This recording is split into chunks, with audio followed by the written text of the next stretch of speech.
Exclusive. 2009, habang sila'y naninirahan sa Amerika nang madiagnose si April Boy Regino na may prostate cancer. Na sinabi ng doktor na lalaki, yung unang lalaki, sabi niya, prostate cancer yan. Tapos syempre natakot na ako, cancer eh.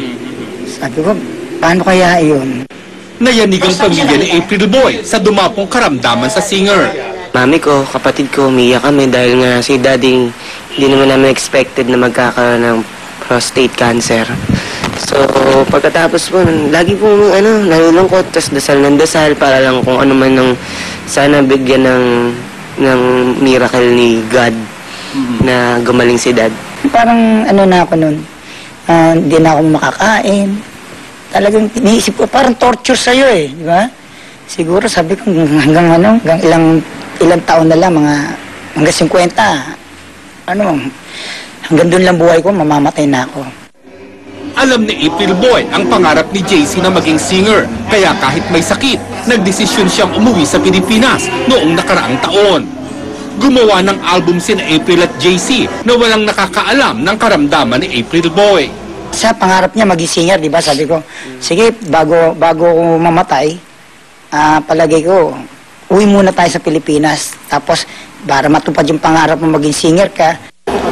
Si JC naman, kahit pinanghihinaan ng loob, ay pilit pa rin hinihikayat ang ama na lumaban sa cancer. Sabi lang lagi namin kay dad na hindi namin matanggap na ganun nga, sabi namin na laging may pag-asa pa. Sa ngayon, naniniwala si April na controlled na ang kanyang prostate cancer. Pinagaling daw siya ng isang herbal drink na gawa sa barley. Hindi pa sumasailalim ang singer sa anumang test para makumpirma ang kanyang paggaling. Gumaling na ako. Sa dati, alam mo, pagka may prostate cancer ka, wala na, parang impotence ka na.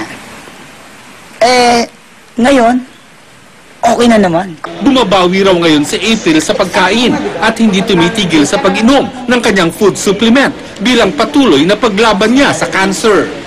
Pero paalala ng mga eksperto, sa mga ganitong kondisyon, mas mabuti pa ring magpatingin sa doktor. War Santiago, updated sa Showbiz Happening.